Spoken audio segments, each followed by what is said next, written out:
Welcome back, everyone, to a One Piece episode 1167 discussion. If you're an anime-only watcher, this will be crazy for you. We talk about episodes, we talk about chapters, episodes, we're not going to spoil anything, so if you're looking for a more recent review, I reviewed all the recent stuff that's going on, and we'll talk about 1186 later when it comes out this week.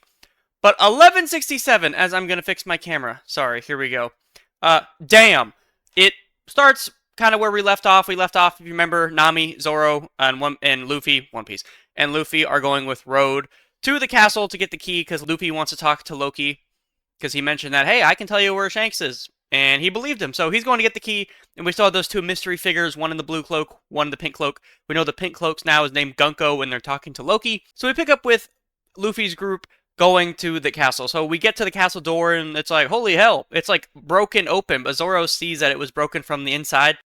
And then they're like, hey, how would you get in there? The door without getting in from the inside. How'd you do that?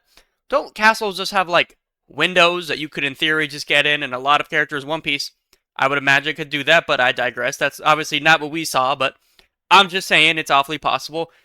And they're having a great time in the castle. Luffy's walking around like, oh my god, look at all these dead bodies. There's so many skulls. What happened? And Road introduces us to what happened in the past. 14 years ago, King Harold died. And we get to see a photo of King Harold. This was the previous king of Elbaf. He died 14 years ago. There is currently no king. Elders are kind of like the de facto leaders, but there's no real king. And you see he's got two holes in his head. Is that what killed him? No. So we learn about ancient giants. And there's this ancient giant blood, which means that they were a little bit bigger than current giants. And there are no pure ancient giants left, but there are people that have some ancient giant blood. And Harold was one of them. The indication for that is you have like two horns. Back in the day when they were predominantly mostly ancient giants, they were a country of war. When Harold was leader, we learned that he was trying to bring peace and more trade between countries and trying to shift Elbaf from being a war country to more of like a participating with the other countries of the world. In order to kind of represent that, he tore out his horns to be like, hey, I know I have ancient giant blood, but I'm willing to move our country forward. So we learn about Harold. He was the king 14 years ago. He got slain by Loki. That's when he died, his son, the prince. And 6 years ago, Loki was captured, and he's been in the underworld since. And we learned that, guess what? Loki is not the only son of Harold that we know. We know another one, and it's Hyruden. Yes, that Hyruden. And we learned that Loki was born of the queen, so, like, full son. Hyruden is actually not born of the queen. He was born of a different mother who was a giant, but from a different country. So we learned that Hyruden is kind of like a half-brother of Loki.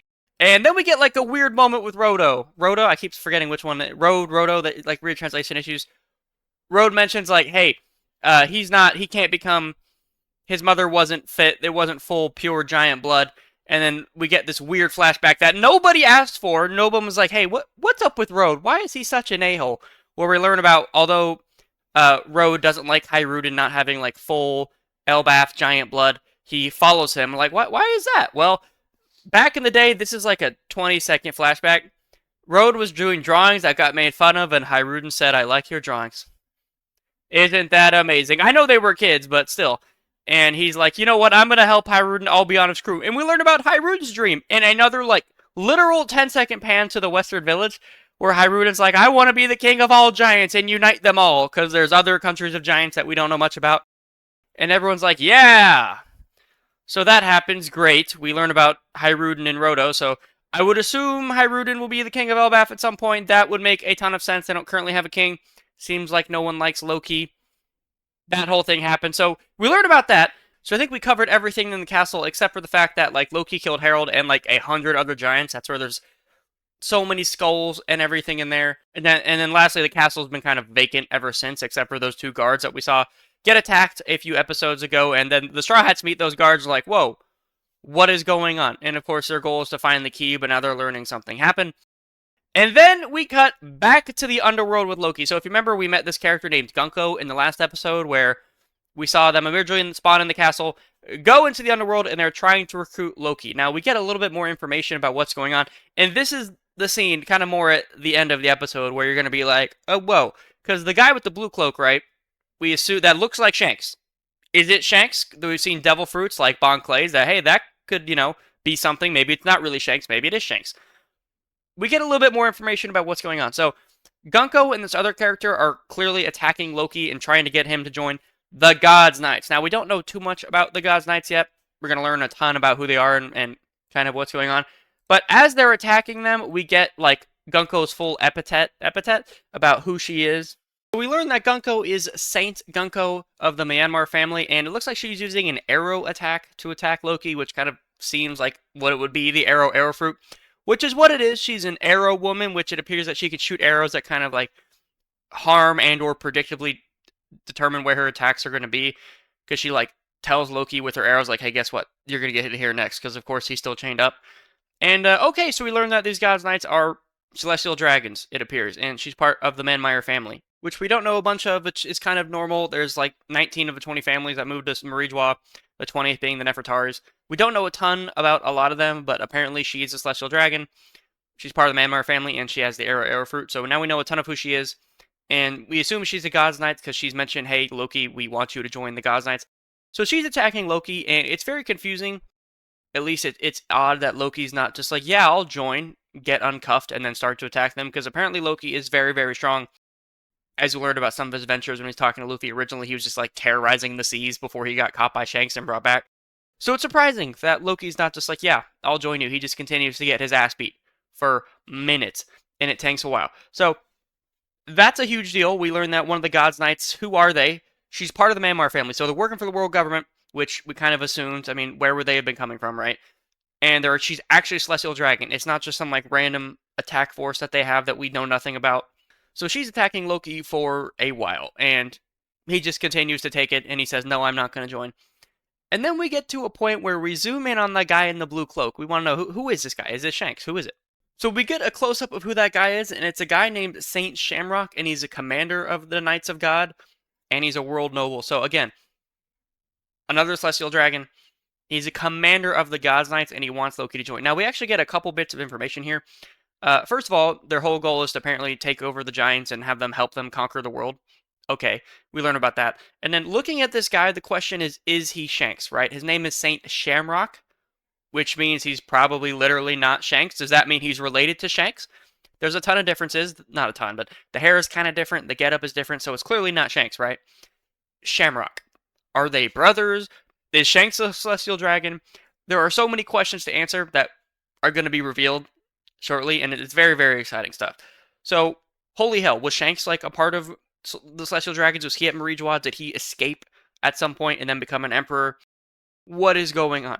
So many things to get into, but it looks like they're changing plans, because he mentions, hey, there's no point. He would rather die before join us. So he mentions that they're going to change plans and they're going to move in a different direction, which means Oda's got to be setting up a ton of new backstory stuff with the Gods Knights. Who are they? Potentially Shanks. Who is this guy? Are they related? What's going on here?